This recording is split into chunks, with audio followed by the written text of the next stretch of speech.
Quel joueur a été le plus dur à affronter? Vous n'avez pas croisé Balotelli en France? En Espagne? En Espagne, vous savez, quand on jouait contre le Barça, la veille, on fait des cauchemars de Messi. Hein. Et alors? Ah, il était sur mon côté en plus et quand je voyais débouler à pleine vitesse face à moi, je me dis qu'est-ce qu'il faut faire? L'amener à droite, à gauche? Ah, c'était une horreur. Sur son flanc gauche, il a vu débouler Messi, Gareth Bale et autres. À l'échelle nationale, il a tout gagné avec son club formateur. Aujourd'hui, j'accueille Benoît Tremoulinas, ex-international français, passé par les Girondins de Bordeaux et le FC Séville notamment. Bonjour Benoît. Pour commencer, comment tu as vécu l'événement phare de l'année, la finale de Ligue des Champions? Salut Ali, écoute, je suis très heureux d'être avec toi aujourd'hui. La finale, c'était quelque chose d'assez exceptionnel. Voilà. Alors, clairement, je ne suis pas un supporter du Paris Saint-Germain, mais je t'avouerai que cette année, avec ce qu'a fait Luis Enrique, au fil des matchs et au fil des mois, j'ai commencé vraiment à suivre de très près cette équipe du Paris Saint-Germain et je vais pas me cacher derrière ça, derrière tout ça. Et ils m'ont fait vibrer quand même, les Parisiens. Ils m'ont fait vibrer, ouais, que ce soit contre Liverpool, que ce soit contre Aston Villa aussi. Et puis cette finale où... C'est quoi le moment où tu t'es dit putain, cette année ils m'ont cueilli quand même, je vais les suivre? Je pense que ce match contre Liverpool, vraiment, voilà. Même si à l'aller, ils perdent 1-0, il s'est passé quelque chose parce qu'ils ont tellement dominé ce match-là, ils se sont procurés tellement d'occasions que je me suis dit, au match retour, ils vont passer. Et donc tu as couvert l'événement pour l'équipe, tu l'as commenté sur la chaîne, c'est ça? Donc, du coup, j'ai fait l'avant-match L'avant-match. sur l'équipe de Greg Ok. que je fais chaque semaine. Et non, c'était quelque chose de... C'était quoi ton prono? C'était assez spécial. Et mon prono, je me souviens, j'avais mis 2-0 pour Paris. Et je me souviens que Greg Hacher, qui est le présentateur de l'équipe de Greg, euh, m'avait posé la question, alors, vous le sentez comment ce soir? Et moi, clairement, j'ai dit, ils vont gagner tranquillement. Ils sont intouchables. Ils sont intouchables. Et c'est ce qui s'est passé. Franchement, avec ce qu'ils ont montré face à Liverpool, Aston Villa, ils étaient... Non mais les signaux étaient au vert, c'est clair. Ouais, clairement, oui.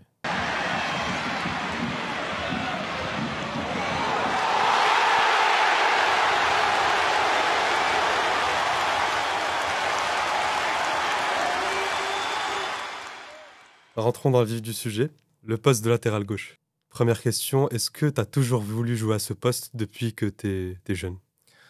Alors moi, quand j'étais petit, j'ai fait, je me souviens, 7-8 ans, je crois, j'ai fait 1 an à Lormont, c'est un petit peu c'est la banlieue bordelaise. Et après, en 94, je signe au Girondins de Bordeaux. Donc j'avais, je crois, 8 ou 9 ans. Et je me souviens, j'étais en poussin première année. Et en poussin deuxième année, il y avait Mathieu Valbuena qui était là. D'accord.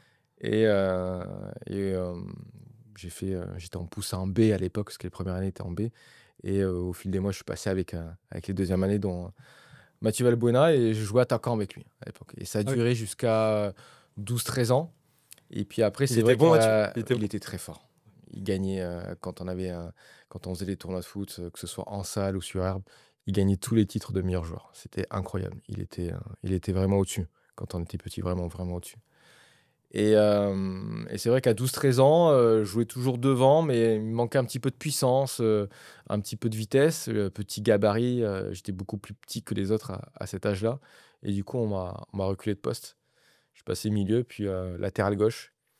Et je me souviens, ouais, je crois que c'était en 15 nationaux au Girondins de Bordeaux. Mon entraîneur, c'était Philippe Lucas, ancien footballeur des Girondins de Bordeaux, qui faisait partie de l'épopée du Gary Zidane en 96. M'a fait jouer latéral gauche et à partir de là, j'ai pu bouger. Et j'ai pris beaucoup de plaisir sur ce poste-là parce que je partais de plus loin. J'avais un relais aussi, ce qui me permettait de me projeter beaucoup plus vers l'avant. Et puis après, défensivement, j'ai dû apprendre parce que défensivement, je ne savais pas défendre. Et on l'a même vu quand j'étais même professionnel. Je défendais très peu, j'attaquais. Oui, J'attaquais surtout. t'étais un latéral de Ouais, type offensif. très offensif, ouais. Du coup, c'était quoi tes références en latéral gauche quand tu as commencé à y jouer? Ouais, moi, quand j'ai commencé à jouer, forcément, Lisa Razou, parce que c'est celui que j'ai vu le premier à Bordeaux. Après, un petit peu plus tard, il y avait Jérôme Bonicel aussi qui était au Girondins de Bordeaux. Et puis aussi Roberto Carlos qui était vraiment un modèle pour moi, ouais, vraiment. Dans ta carrière, tu comptes plus de 300 matchs officiels, mais tu as surtout joué dans 2 championnats, la Ligue 1 et la Liga. À ton poste, quelle différence t'as noté entre le foot français et le foot espagnol? C'est assez paradoxal, mais Pas grand-chose. Pourquoi? Parce qu'en fait, surtout la façon dont je jouais à Bordeaux et Séville, parce qu'à Bordeaux, j'étais avec un entraîneur qui prônait le beau jeu, donc il voulait toujours avoir le ballon, ce qui forcément me mettait moi en lumière. Parce que plus on avait le ballon, plus, offensivement je pouvais Et tu, apporter. tu parles de Laurent Blanc, du coup. Ouais. Exactement, avec Laurent Blanc. C'était un petit peu sa philosophie de jeu, c'est d'avoir le ballon et d'attaquer, d'attaquer, d'attaquer. C'est pour ça que même si j'étais moins bon défensivement, il me mettait parce qu'il savait qu'offensivement, j'étais capable de beaucoup apporter. Et en Espagne, c'était exactement la même chose avec Unai Emery. Il demandait à ses latéraux de beaucoup monter. Mm. Alors, techniquement, c'était quand même beaucoup plus élevé la Liga, je trouve. Euh, Même en face, les ailiers d'en face, Ouais, c'était. techniquement, c'était très fort la Liga. Au niveau d'intensité, je pense que c'était pareil que la Ligue 1. Je pense que même que la Ligue 1 était beaucoup plus intense au niveau des duels. C'est Mm. beaucoup plus physique, je trouve, la Ligue 1 que la Liga. J'ai l'impression aussi que les ailiers de la Ligue 1 sont peut-être plus rapides, mais moins techniques. C'est quoi le plus dur à défendre, un ailier? Enfin, Que ce soit technique ou rapide, c'est compliqué. Voilà, moi j'ai joué des lits rapides en Ligue 1. Effectivement, il faut savoir gérer la profondeur et en Liga, techniquement, il faut être très fort sur les appuis parce que sur les petits espaces, ils sont capables oui, quand ça joue en deux de vous touches. crocheter assez facilement. Donc c'est vrai que ce sont deux choses différentes, mais deux choses où il faut très bien défendre aussi, hein. Número 2, la zurda de Terciopelo, francés, defiende, pero sin parpadeos, ya está atacando, Benoît Tremoulinas.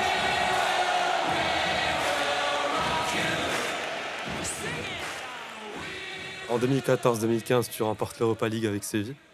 Tu mets cet exploit à la même échelle que ton sacre avec Bordeaux.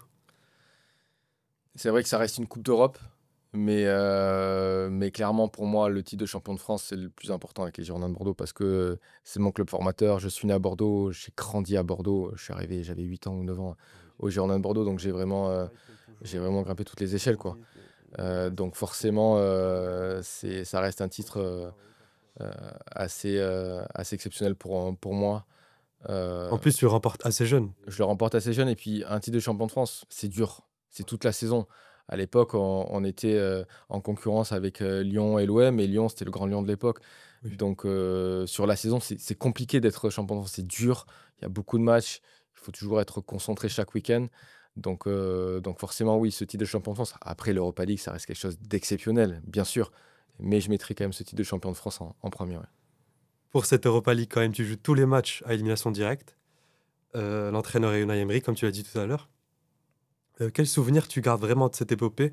Parce que je crois qu'il y a une histoire derrière, c'est un peu comme une résurrection pour toi, après un passage compliqué en Ukraine. Ouais, c'est vrai que de Bordeaux, je signe à Kiev. Mm. Et la problématique qui m'est arrivée là-bas, c'est que euh, je suis arrivé, le championnat était déjà commencé en Ukraine. Donc, j'avais pas de préparation physique. Donc, ils m'ont fait une préparation de 2 semaines tout seul. Et j'ai de suite intégré le groupe et j'ai de suite joué. Physiquement, j'étais pas prêt. C'est-à-dire que les 2, 3 premiers matchs, j'étais bien. Mais ensuite, je me suis effondré physiquement. Donc, forcément, il y avait quand même pas mal de concurrence. L'Ukraine, c'est aussi un championnat différent qui est très physique. Ça court énormément. Et Il fait il fallait froid. pas tant que ça, mais il fallait surtout un temps d'adaptation. Et voilà, comme physiquement, j'étais pas prêt, ben, il y a quelqu'un qui a pris ma place, tout simplement.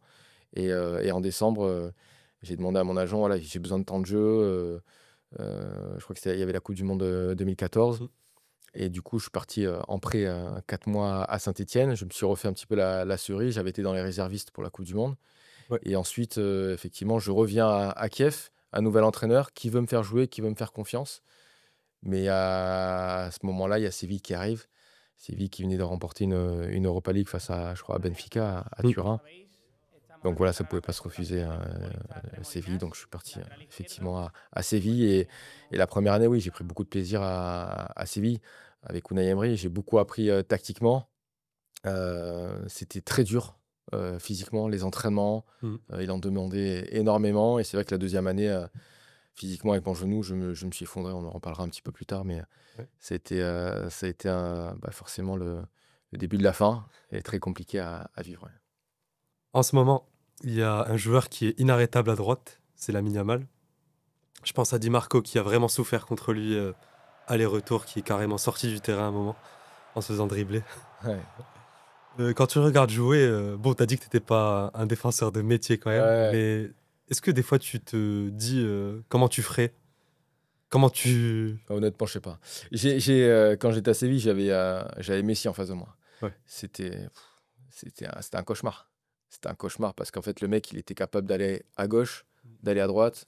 Enfin, c'était une horreur. Il jouait faux pied face à moi. Donc, s'il rentrait intérieur, il était capable d'enrouler pied gauche au deuxième poteau. Et s'il allait couloir, donc sur son pied droit, il était capable aussi de centrer, de mettre des passes du pied droit.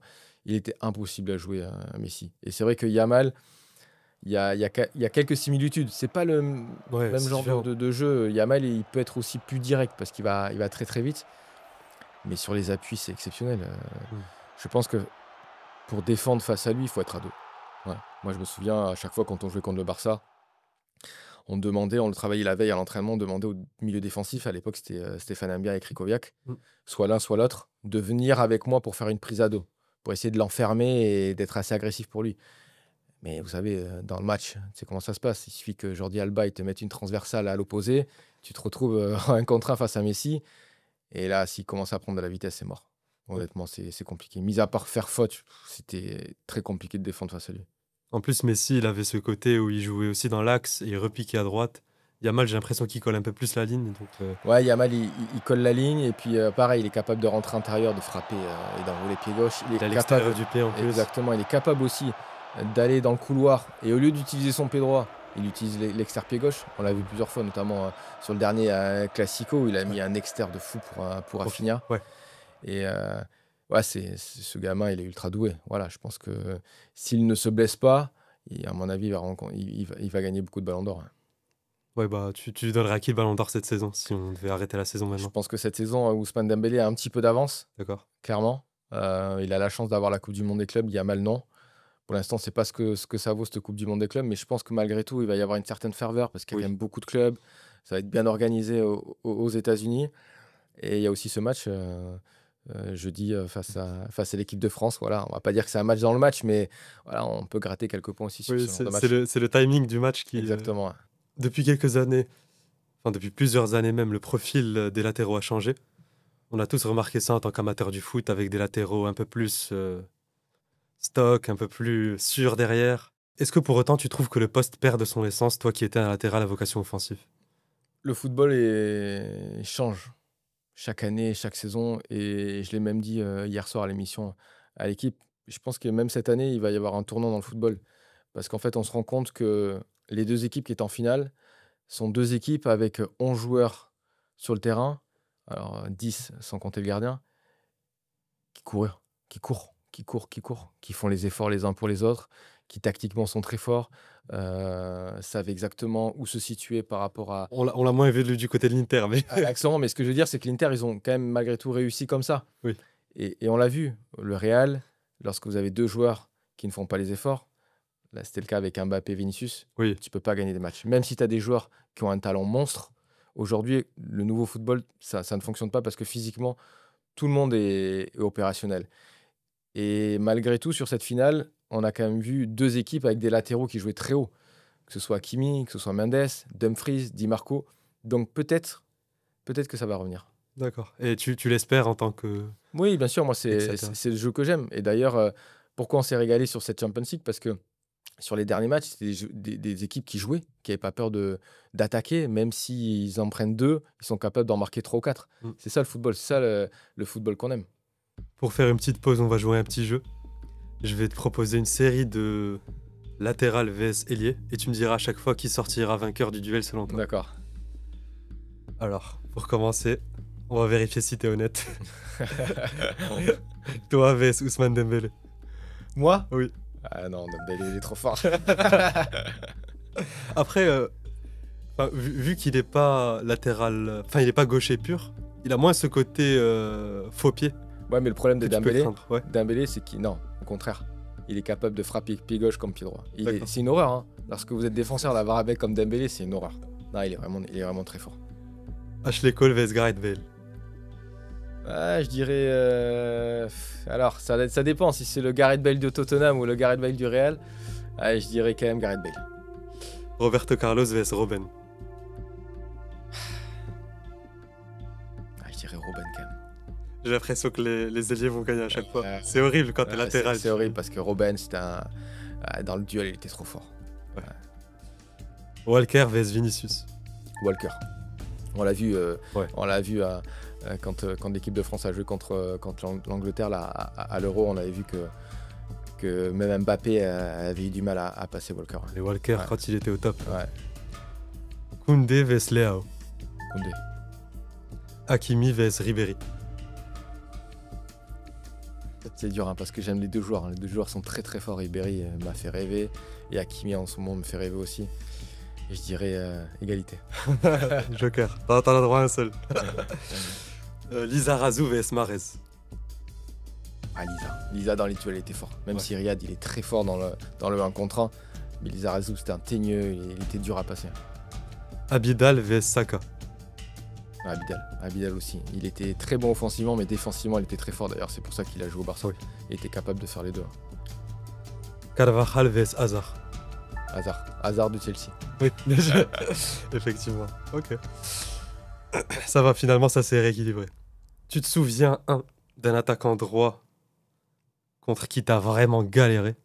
Franchement, je me souviens au tout début, je crois que c'est ma première année au Girondin, c'est où j'ai vraiment galéré, Gervinho. Gervinho. Oh, quel joueur.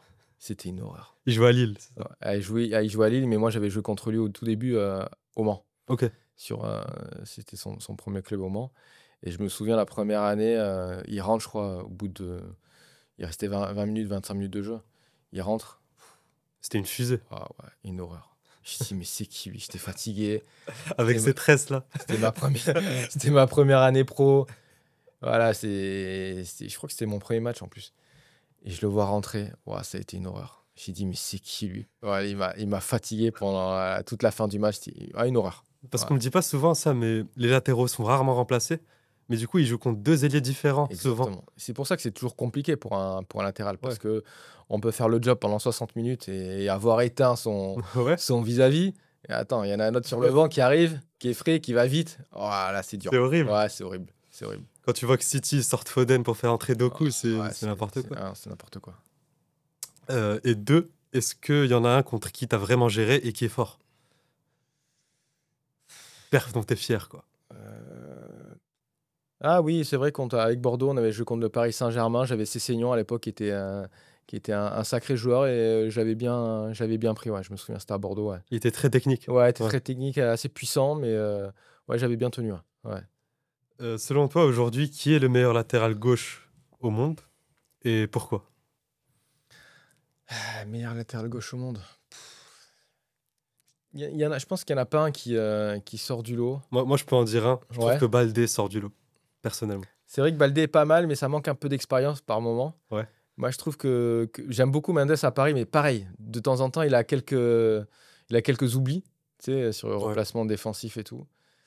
J'aime bien aussi celui du Bayern, là, le Canadien, Davis. J'aime beaucoup lui, pareil, il était beaucoup blessé, donc ça l'a un peu ralenti dans sa progression, mais j'aime beaucoup. Puis Robertson aussi. Robertson. Ouais, très élégant, bon offensivement, défensivement, très belle patte gauche. Ouais, j'aime beaucoup. Son pressing aussi, il est impressionnant. Ouais, Robertson, j'aime beaucoup. Ouais. L'époque où il faisait des transversales avec Arnold. Ouais, C'était c'est incroyable. exceptionnel. Et puis, il mettait des transversales de 60 mètres, ça arrivait dans les pieds, en Ouais. précision, incroyable. Et puis, cette Grinta, gros volume de jeu, ouais, Robertson, j'aime beaucoup. Benoît, de retour en équipe de France, qu'est-ce que ça t'a fait déjà de repartir à Clairefontaine? Très plaisir, hein. C'est vrai que ça faisait longtemps que j'ai plus mis les pieds. Tu comptes 5 sélections en équipe de France. Tu te souviens de ton premier match avec les Bleus et l'émotion que ça a suscité chez toi? Ouais, je me souviens, c'était ma dernière année au Girondin de Bordeaux avec Francis Gillot et j'avais été appelé pour Italie-France. Ok. Je me souviens, c'était à Parme le match. Je crois que c'était un match amical d'ailleurs. Et ouais, j'étais rentré. Je crois que c'était Deschamps. Ouais, c'était Deschamps. J'étais rentré les 10 dernières minutes. T'avais été appelé avec Laurent Blanc, mais t'as pas Ouais, joué. Non, Ouais. j'avais fait que des groupes. Oui. Parce que devant moi, il y avait du monde. Il y avait Ali Sissoko à l'époque, il y avait Gaël Clichy, il y avait après Patrick Seva qui est arrivé plus tard. Donc ouais, non, c'était très compliqué d'être titulaire en équipe de France. Donc ouais, Deschamps m'avait fait ce plaisir de pouvoir rentrer 10 minutes face à l'Italie. C'était ma première sélection. Ouais. C'était une vraie émotion pour toi. Vraie émotion. Ouais. Parce que forcément, on joue au football aussi pour reconnaître ces moments-là, gagner des titres avec son club, mais aussi être international. Et ouais, porter le maillot de l'équipe de France, c'est assez incroyable. D'ailleurs, mon premier maillot face à l'Italie, il est encadré. Voilà. Ah oui, ok, Encadré à la maison. Ouais. c'est important. Ouais, très. Euh, mais pour le coup, en équipe de France, il y a toujours eu un doute depuis Lizarazu et Abidal sur la position de latéral gauche. Jamais un latéral gauche ne s'est vraiment imposé pour faire l'unanimité. En ce moment, est-ce que tu es convaincu par Théo Hernandez à ce poste? Théo Hernandez, avec une saison un peu compliquée face au Milan, et pourtant c'est un joueur que j'apprécie énormément, que j'adore, parce que la saison dernière, il a fait une saison exceptionnelle. Je me souviens, il faisait des remontées de balles à lui tout seul, il marquait des buts, il était décisif. Défensivement, il avait aussi progressé. Et je pense que s'il change de club l'année prochaine, qu'il a un autre challenge, ça va un petit peu le rebooster. Ah, pour toi, il doit passer à autre chose. Moi, je pense qu'il doit passer à autre chose. Moi, je pense qu'il a fait son temps au Milan, il a énormément donné. Je pense qu'il a besoin d'un nouveau challenge pour, remettre un petit coup de boost dans sa carrière. Et je pense que ça peut le faire. Je pense que ça peut être un grand latéral gauche. Il l'a démontré. Et là, il a besoin de régularité. Je pense qu'il a besoin de changer de club. Ouais. C'est à partir de la deuxième année où là, ça commençait à être très dur. C'est-à-dire que je rentrais, je boitais. Après les matchs, je ne pouvais pas monter les escaliers, je ne pouvais pas les descendre. Je m'entraînais avec le genou qui gonflait. Des fois, on m'enlevait de l'eau. Il y avait des mouvements de passe que je ne pouvais plus faire. Donc, j'étais obligé d'essayer de trouver une parade. Par exemple, une passe intérieure bien claquée, je ne pouvais plus la faire. Ma qualité première, ma force première, c'était les centres. À la fin, j'arrivais quasiment plus à centrer. On va parler de choses un peu moins fun. Tu as eu une carrière riche, mais relativement courte, malheureusement. Ouais. Ton genou t'a vraiment fait souffrir vers la fin. Tu en parles dans le récent documentaire Accord perdu. Tu dis qu'il faisait cloc-cloc. Enfin, je sais pas s'il le fait toujours, j'espère pas. Tu peux raconter cette épreuve et comment tu as pris la douloureuse décision de mettre fin à cette carrière? Ouais, après, j'ai été malheureusement obligé. Ouais. Mais comme j'explique, c'est une blessure qui date depuis très longtemps. Même en 2009, où j'ai rejoint Bordeaux, j'avais déjà une douleur au genou. Et c'est vrai que à cette époque-là, on avait vu qu'il y avait une petite fissure au ménisque externe. Je pense qu'à cette époque-là aussi, il y a dû avoir un morceau de cartilage qui a dû sauter, parce qu'il y a eu un entraînement un matin où je pouvais plus tendre le genou, plus plier. Il y avait un truc qui me bloquait. Puis 2-3 jours après, on a vu le petit morceau de cartilage a dû bouger, et j'ai pu rejouer. Mais c'est vrai que j'ai été plutôt bien géré par le staff médical et le docteur Dubois à l'époque des Girondins de Bordeaux, qui me faisait juste, qui parlait avec le coach, et en lui disant voilà, il a besoin de juste 2-3 entraînements, pas plus, parce que sinon son genou va être trop douloureux. Et finalement, j'ai passé 4-5 ans de plus à Bordeaux comme ça, en me gérant, et ça se passait plutôt bien, même s'il y avait des petites douleurs, mais ça restait assez gérable. Et mon passage à Kiev, ça a été aussi. Et c'est vrai qu'à Séville, ça a été compliqué, parce que les entraînements étaient beaucoup plus durs, que ce soit avant les entraînements, on avait beaucoup de salles, après les entraînements duraient très longtemps. Et je me souviens qu'effectivement, Unai Emery aimait bien que ses joueurs s'entraînent, que c'était compliqué d'avoir quelques jours de repos. Et puis, on était quasiment 20 joueurs, 22 joueurs potentiellement titulaires. Donc, j'avais un autre statut qu'à Bordeaux, où j'avais un statut de titulaire, où je pouvais me permettre de me reposer. Et je savais que j'allais jouer le week-end. Là, à Séville, c'était compliqué. Donc, première année, ça a été. La deuxième année, c'était très compliqué. Voilà, je me blesse en demi-finale d'Europa League face au Shakhtar.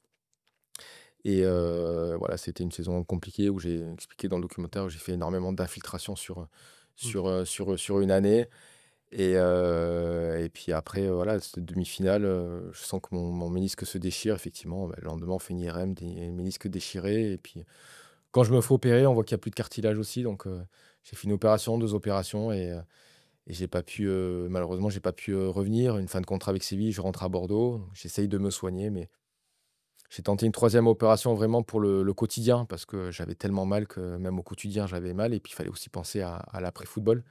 Et cette 3e opération qui a été faite par Eric Lasseur au Girondins, Eric Lasseur à l'hôpital de Libourne, sous les conseils de mon ostéopathe, la Chloé Duverdier, et Loïc Lepout, le kiné, m'ont dit va voir ce mec-là, c'est quelqu'un qui est hors football, et lui, il va te considérer comme un patient, pas comme un footballeur.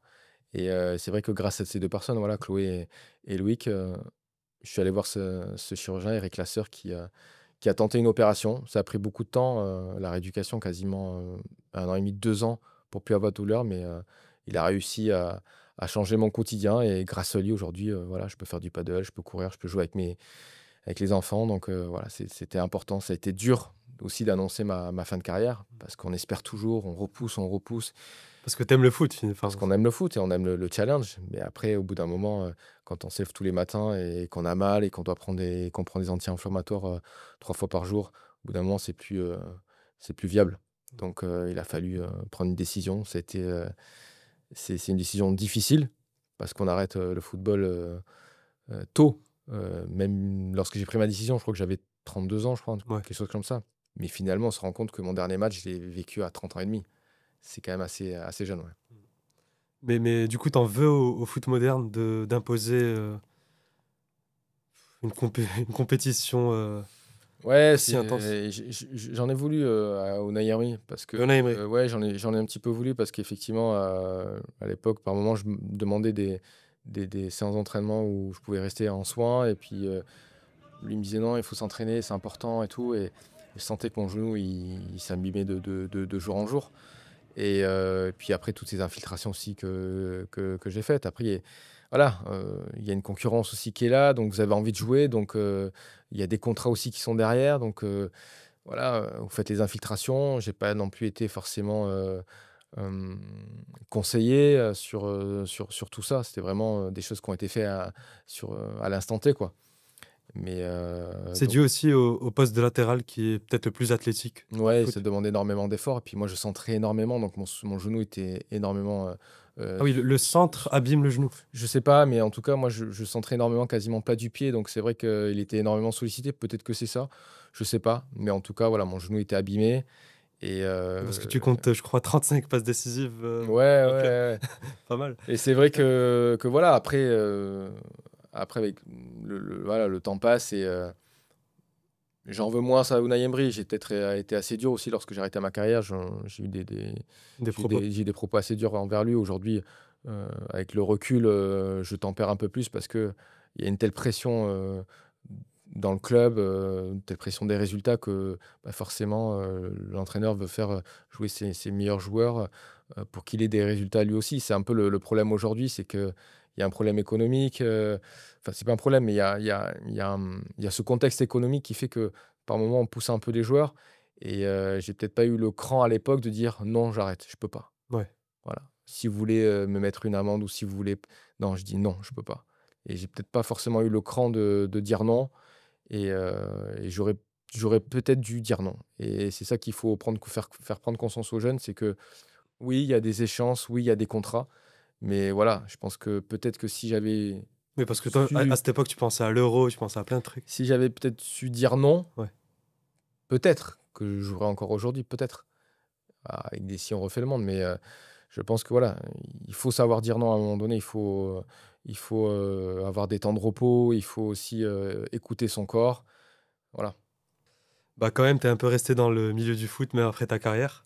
Aujourd'hui, comment tu vis ton métier de consultant pour l'équipe? Bon, en tout cas, je suis très heureux. Franchement, voilà, lorsque j'ai annoncé ma fin de carrière, j'avais annoncé sur plusieurs médias et voilà, plusieurs médias m'avaient contacté, mais c'est vrai que j'avais pris le choix d'aller sur l'équipe. Voilà, c'était vraiment une chaîne assez familiale, je trouve. C'est très chaleureux, c'est une bonne ambiance. Vraiment, je suis très heureux d'être sur la chaîne équipe. Tout se passe bien. Les débats, les émissions sont vraiment de qualité. Moi, j'ai connu Estelle Denis qui m'a fait rentrer Oui. à l'équipe. Aujourd'hui, avec Marc Lass. Aujourd'hui, c'est Greg Hacher qui a repris l'émission, dont je suis assez proche. Voilà, c'est quelqu'un que j'apprécie Tu prends du plaisir à... que j'apprécie beaucoup et forcément, je prends énormément de plaisir à faire son émission. Donc, ouais, franchement, je suis très heureux de ma reconversion. Ouais. Et du coup, tu continues à regarder les matchs, ça t'a pas écœuré du tout, du foot? Non, parce que malgré tout, j'aime le foot. Ok. Donc, je prends plaisir à regarder les matchs. Alors, forcément, des fois, je vais pas te mentir, hein, des fois, tu tombes sur des purges, hein, on va pas, Oui, on va clair. pas se mentir. Mais c'est vrai que cette année, avec la Champions League, avec ce nouveau format, c'était un peu une interrogation en début de saison. Oui. Le nouveau format, et comment ça va se passer. Puis finalement, j'ai pris beaucoup de plaisir sur ce nouveau format. Et puis beaucoup de plaisir aussi avec cette équipe du Paris Saint-Germain. Voilà, comme je dis, je suis pas un supporter du Paris Saint-Germain, Mais ils m'ont fait vibrer, ouais. Un mot quand même sur les Girondins de Bordeaux, leur situation actuelle. Est-ce que tu es toujours en contact avec les dirigeants, les Bon, les dirigeants, non, parce que moi, je suis en Oui, contradiction totale avec le président et le directeur général, que ce soit Lopez et De Carli. Voilà, je dans trouve quel que sens tu es en contradiction?